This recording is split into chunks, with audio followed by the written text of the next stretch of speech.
Hi! So, it's another day. Yellow. I'm wearing yellow.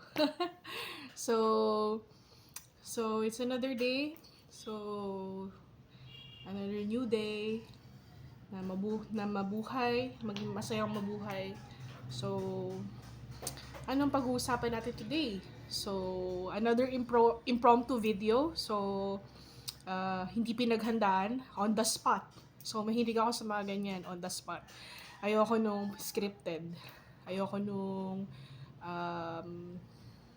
hindi naman sa hindi pinaghahandaan, pero ayoko lang nung scripted. Mas maganda kasi yung natural na nagfo-flow, yung thoughts, yung knowledge, yung info. Ibig sabihin,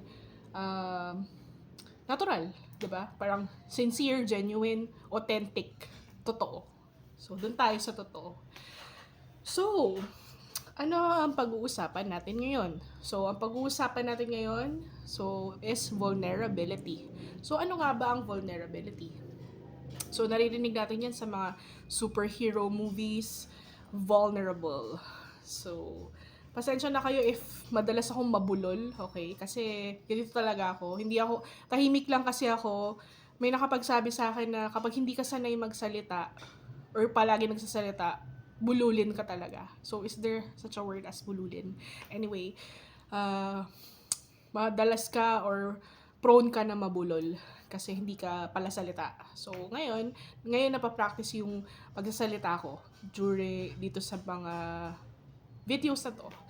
So, ayan. So, pag-uusapan na, sorry. And kung medyo napaka-high pitch yung ayan. Pag-uusapan natin ngayon ang vulnerability or being vulnerable. So, marami sa atin ngayon ang takot maging vulnerable. Pag sinabi mo kasing vulnerable, it's yung kakayahan mo na magpakita ng kahinaan. So, yung kakayahan mo na magpakita na pagod ako, mahina ako, hindi ko na to kaya i-bear or buhatin sa ngayon kasi mahina ako. So, yung pagpapakita natin ng weakness or kahinaan. So, sa panahon ngayon, napakahirap ipakita niyan. Sobrang hirap. Kaya maraming nagsasuffer in silent. Tama ba? In silent. Kaya maraming nagsasuffer in silence. Okay? So, maraming nagdudusa na behind closed doors, ayaw nila magpakita ng vulnerability kasi pwedeng sila yung breadwinner ng pamilya, pwedeng sila yung inaasahan, ang tingin sa kanila, they are the strong one. Kaya, takot sila magpakita ng kahinaan. Or lalaki, yan, mga lalaki. Madalas, ang mga lalaki, takot silang magpakita, or hindi man takot, nahihiya sila magpakita ng kahinaan. Kasi nagkaroon tayo ng regular programming in our mind na pag lalaki dapat matikas, dapat strong, bawal umiyak. Pag umiyak, bading. Nako, ganon agad. So, ganon ang society, ganon ang regular programming. Pag lalaki, bawal umiyak. Pag lalaki, bading pag umiyak. Pag lalaki, dapat strong, matigas ang loob, matibay ang loob, matikas, hindi pwedeng magpakita ng kahinaan. But, ang sasabihin ko sa inyo ngayon, that's wrong and that's a no-no. Malaya po tayo magpakita ng kahinaan. Maging ikaw ay, so sorry if nakikita nyo pinipindot-pindot ko yung ating video kasi sa cellphone lang ako nagve-video, so meron siyang time na nagpo-pause pag idle na yung screen. So yan, I hope hindi kayo ma-distract. So balik tayo doon. Walang pinipili walang gender na nagsasabi na, oh, babae ka, ikaw lang pwede magpakita ng kahinaan or vulnerability. Lalaki ka, hindi ka pwede magpakita. No. Mapalalaki, mapababae, pwede magpakita ng vulnerability, pwedeng magpakita ng kahinaan, pwedeng magsabi na pagod na ako, hindi ko na kaya, pagod na akong buhatin to, mabigat na. Okay? Kasi pwedeng umiyak. Okay? Kasi Yun yung totoo eh. Yun yung nature natin ng mga tao. Na hindi tayo Diyos, hindi tayo invincible, na kaya natin lahat i-bear ng, hindi natin lahat kayang i-bear lahat ng bigat. Kaya nga, I'm sorry if there are people who are watching or who will watch these videos that are non-Christians. I'm sorry. I'm not imposing my belief in this video. I'm just telling yung mga alam ko. So, I'm just sharing this. I'm not sharing this na para paniwalaan mo or para kunin mo. It's okay. Pwede mong hindi pakinggan to or hindi kunin as an advice. Pero sabi nga 'di ba sa Bible, as a Christian, so I'm sorry again sa mga non-Christians. I'm not imposing this on you. So, um, uh, my yoke is light and easy. So, sabi ng Panginoong Jesus, my my yoke, my yoke is light and easy. Pwede mong i-share. I'm sorry, hindi ko kabisado yung exact verse, pero ang pagkakaintindi ko is, you can share it with me, yung bigat na nararamdaman mo. So ganun. We can share to Jesus, sa Panginoon, yung bigat na nararamdaman natin. Kasi hindi tayo kagaya niya eh, na Diyos, na invincible, na malakas, all-powerful.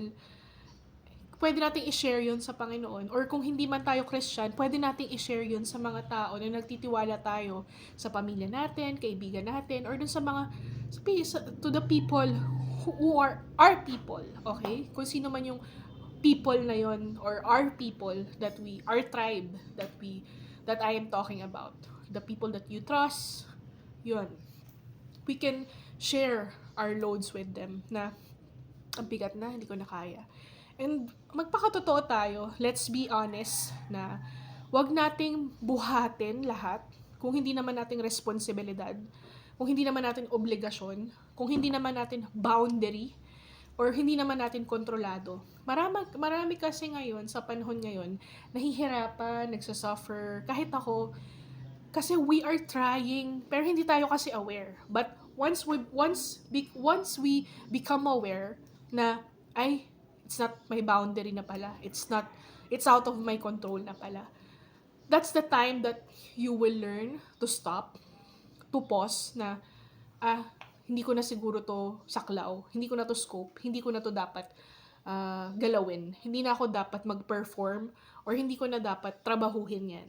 Or hindi ko na yan responsibilidad. Kasi sobrang daming nagsasuffer sa panahon ngayon. Dahil we try to be responsible for the things that are out of our boundaries or out of our control. So, dun ka lang sa kontrolado mo, dun ka lang sa within your scope, okay? For example, ako, nurse ako, bigla ako nagtrabaho as a teacher, hindi ba ako mahihirapan nun? Hindi ba ako magsasuffer?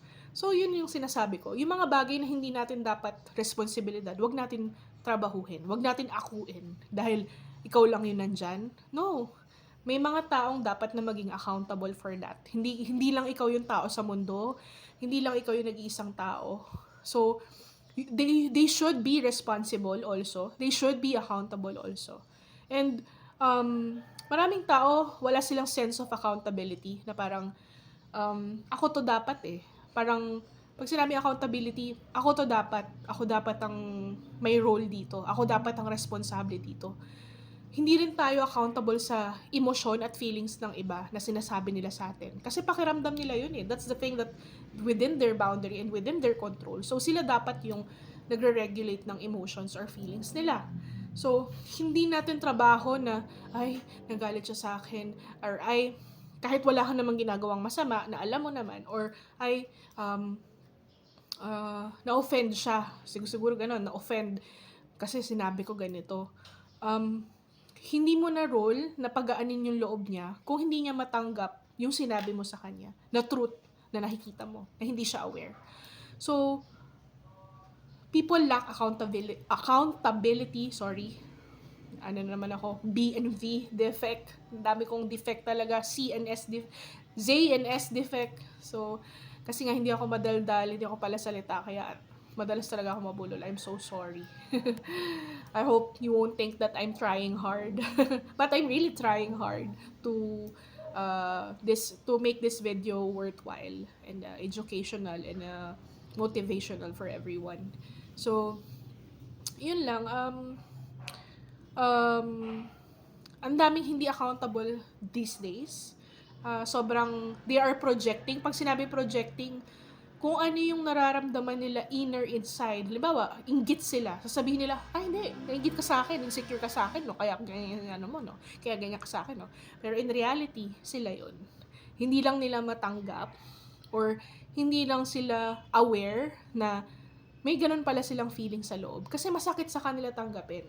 Pero alam mo, all big feelings, inggit, selos, lahat yan, pwede mong ramdamin, pwede mong i-feel, pwede mong bigyan ng grace yung sarili mo na, bakit ba ako naiinggit? Bakit ba ako nagsiselos? 'Di ba? Baka may kulang sa'yo, baka may hindi na ibigay sa'yo, baka may presensya or attention na hindi na ibigay sa'yo. So, kailangan mo lang tanungin yung sarili mo, i-assess yung sarili mo, be accountable dun sa nararamdaman mo instead of ipapasa mo sa iba or instead of sasabihin mo na hindi ako nainggit, ikaw yun, yung ganon. So, lahat tayo, we are prone tayo na mainggit, lahat tayo. Kasi ang inggit, selos, insecurity, lahat yan, emotion yan, na big emotions, na we can feel. Okay? Lahat tayo. Kasi, insecurity, inggit, selos, those come from inadequacy or yung feeling of not good enough. Okay? Or feeling of inadequate or feeling of helplessness or feeling of low self-esteem. So, hindi porket nakaramdam ka ng inggit, selos, or insecurity, masamang-masama ka na. No, tao ka lang. And may pinagdaanan ka, may pinanggalingan ka, kaya mo nararamdaman ang mga yon. Nagiging masama lang yon if those inggit, selos, or insecurity is you use it to tear others down. You use it to stain others' name or reputation. Yung sinisiraan mo na, gumagawa ka na ng chismis, gumagawa ka na ng drama, kasi inggit ka dun sa tao, kasi insecure ka sa tao, kasi nagsiselos ka. Doon yun nagiging masama. Okay? Pero ang inggit, selos, or insecurity, hindi yan masama once you feel it. You just need to address it. You just need to feel it na I'm insecure, I'm jealous, I envy about something kasi hindi ko naranasan yung ganito, gusto kong ma-feel yung ganito. Nung bata ako, kulang ako sa ganito, nung dati ganito. So, kasi may mga childhood wounds tayo. Alam niyo yun, may mga sugat tayo na hindi natin alam, na biglang lalabas once there's this situation na magpaalala sa atin ng sugat na yun. Kaya we really need to heal. Kailangan natin magpagaling para we do not bleed out. Pag sinabing bleed out, hindi tayo mag-lash out or hindi natin masaktan yung ibang tao or hindi natin ma-project. Pag sinabing ma-project, ipapasa mo sa ibang tao yung wounds mo na ikaw naman talaga yung nakakaramdam nun, pero ayaw mong maging accountable or ayaw mong maging responsable, kaya nga gawin mo, ipapasa mo siya dun sa tao na yun, na siya yung nakakaramdam nun or siya yung mali or siya yung ganon, which in reality is ikaw naman pala talaga. So, we hold a mirror tayo mga tao, we are a mirror to each other. So, kung nararamdaman mo ganyan, maybe because there's something in you na unhealed pa, kaya mo nararamdaman yung ganon towards dun sa tao na yun. In reality, hindi naman talaga. 'Di ba? So I hope you get what I mean. So, yun lang. Tsaka yung pagpapakita ng vulnerability, doon lalabas yung tunay na strength Doon lalabas yung resilience. Kasi doon ka mag-i-expand na parang rubber band. Doon ka magiging elastic, like a rubber band. Kaya nga favorite ko yung kanta ni Sia na Elastic Heart, na sabi, I'm thick-skinned with an elastic heart. Kasi her heart the heart was described, her heart or her ability to love, uh, or to give love is very elastic, flexible, expandable, hindi nagbe-break. Okay? Kahit na ano pang suntok, kahit na ano pang blows, natanggapin nung puso niya, nagmamahal pa rin siya. So that's what the song mean by the heart being elastic. So when you allow yourself to be vulnerable, when you admit na mahina ako, na hindi ko na kaya, I have this, na I am weak, 'di ba? That's the time that you will become truly. That's the time that you truly become strong. And that's the time that strength will arise. Bakit? Kasi inadmit mo eh. Kasi inamin mo sa sarili mo na hindi ko kaya, mahina ako. So, doon magkakaroon or room for resilience. Pag sinabing resilience, kahit anong tama ng buhay na ibigay sa'yo, kahit na anong, pag sinabing tama, suntok, sakit, problema, trials, makakabangon ka, kaya mo.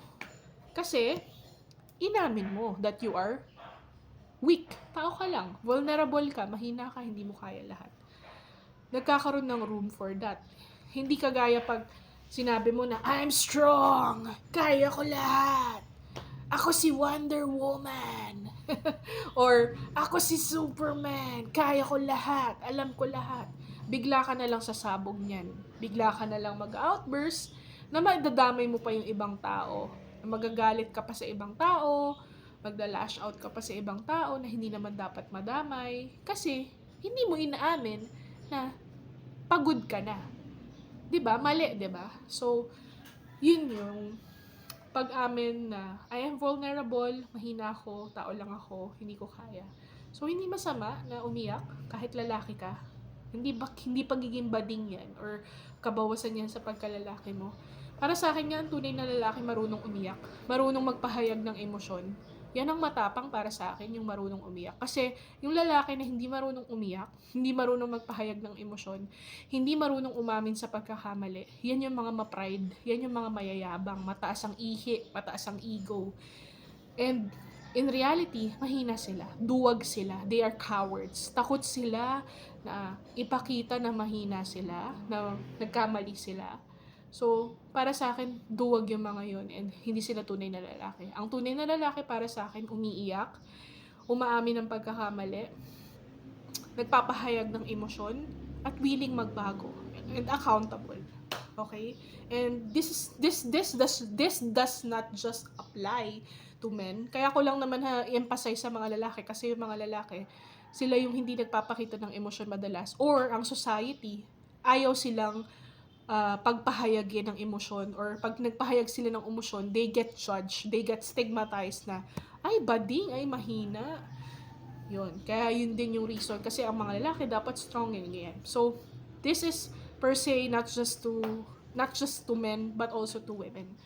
So, napakalakas ng mga tao na marunong umamin ng pagkakamali, marunong maging accountable, marunong magpahayag ng emosyon, umiyak, at magpakita ng kahinaan. So, folks, hindi masamang magpakita ng vulnerability or kahinaan. It's the time when you show vulnerability, that's the time that you can, the true strength will come. And that's the time that your heart will become elastic. Pag sinabing elastic, flexible, expandable to any blows, to any hurts na ma-receive nito, marunong ka pa rin magmahal, hindi tumitigas yung loob mo dahil sinaktan ka ng ilang beses, hindi ka nagiging hindi marunong magmahal. Kasi, inaamin mo na vulnerable ka, mahina ka, hindi mo kaya. So, resilience, yun yung pagiging elastic ng puso natin, yun yung doon pumapasok si resilience. Pag sinabing resilience, kahit na anong hirap ang dumaan sa'yo, ilang beses ka nang sinaktan ng boyfriend, ilang beses ka nang binugbog, tayo ka pa din. Bangon ka pa din. Kinabukasan may boylet ka ulit. So this does not just apply to that. Kidding aside, so this also applies to in general sa buhay natin bilang tao na ano man ang maranasan natin, when you say resilience, kaya mong tumayo, kaya mong bumangon, kaya mong bumawi.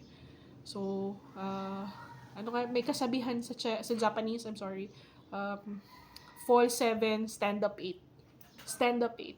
So parang ano ka, tumayo ka na mas na you are blown so many times, pero when you stand up, strong pa din, and headstrong headstrong pa din. So yun lang, folks. I hope you learned something from this video, from this impromptu video. So once again, I hope you support this video. Because I want to get that support. Na hindi para sumikat, it's because para makatulong sa mga tao who are experiencing or who are suffering from mental health problems or mental health conditions, or like me, or stigmatized or being judged, or those people na parang lagi na lang silang kinokontrol, dinidiktahan, hindi sila allowed magpahayag ng emosyon nila. So you are allowed to speak your truth. So right now, I'm healing. I'm also speaking my truth. Magsasalita ako hanggat gusto ko. Within reason. Hindi naman po freedom of speech tapos bastos ka magsalita. Not like that. But I will express myself. Kasi ngayon nga nagkaroon na ako ng... Kasi nung simula nung mamatay yung father ko, doon ko na-realize yung worth ng buhay, na isa lang yung buhay, I only have one shot in life. Sasayangin ko ba to para lang sa tingin ng mga tao, sa opinion ng mga tao, sa gusto ng mga tao, sa dikta ng mga tao. So tama na, 'di ba? So I will do what I want to do, and I don't want to please people anymore, or I don't want to think about people's judgment. Kasi no matter what you do, people will judge you. Kasi walang satisfaction ng mga tao. They will judge, and judge no matter. Gawin mong mabuti, gawin mong tama, gawin mong mali. Lahat yan huhusgahan nila. So no matter what you do, you will get judged. So mas maganda na gawin mo kung ano yung tama na tingin mo sa sarili mo na gusto mo. So I also want to tell you that I had a tattoo. I had a tattoo. Paano ba ka papakita? So, I had this tattoo. Yan. So, yan. Ito yung tattoo ko. So, this tattoo means self-love. Also, for me, kung bibigyan ko ng description, kaya ko ito nilagay, it's about healing, growth, and transformation. So, ayan. So, ito pa pala, isisingit ko na rin since vulnerability. Wala sa hinuha ko, sobrang lalim ng Tagalog na Taglish tayo para bilingual, dalawang language. Na magpapatattoo ako talaga. Kasi, I was raised in a strict family. Hindi naman conservative, medyo konti. Kasi Katoliko rin kami nung nung kami ay bata pa, binyagang Katoliko kami. So, conservative, 'di ba? Bawal tattoo, ganyan. And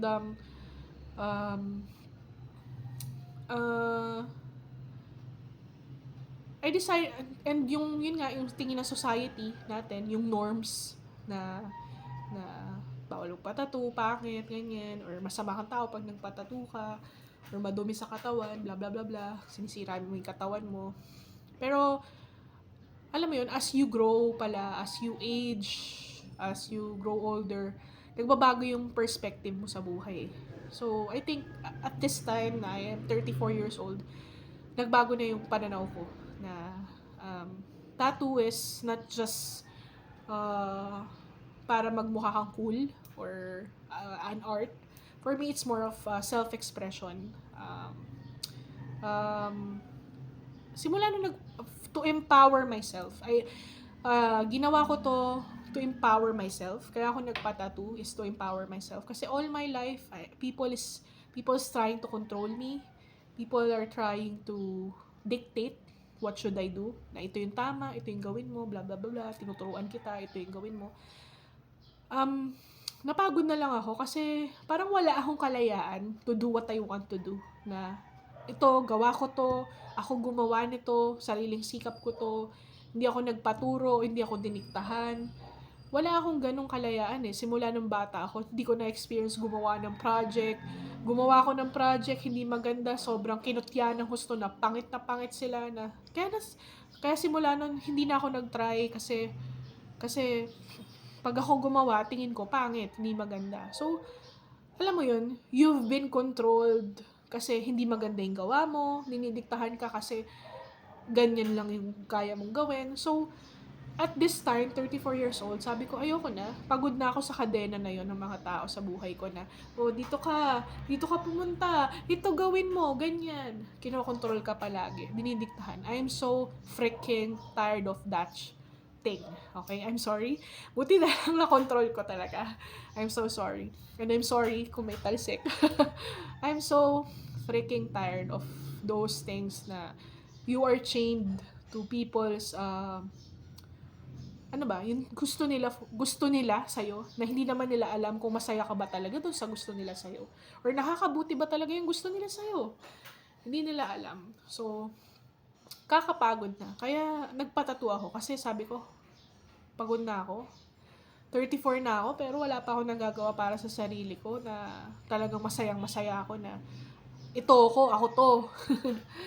So, yun lang. Kaya folks, we only live once. Hindi ko sinasabi na YOLO tapos sisirain mo yung buhay mo Ang sa akin is, you do what makes you happy, which is within reason. Pag sinabing within reason, nasa tama naman. Hindi naman yung magpapakawasak ka na inom, ganyan, or drugs, or anything. No, No, no, no, no. No to those things. Ang ibig ko sabihin is, make your life worthwhile, worth living, purposeful, impactful, na you make a difference in this world na napakagulo na, napakasama na. So, yun lang. So, that's my goal na, yes, I'm a stay-at-home mother. I'm not earning thousands. I'm not earning 5 digits or I'm not earning 6 digits or 9 digits. But, masasabi ko na maayos akong tao.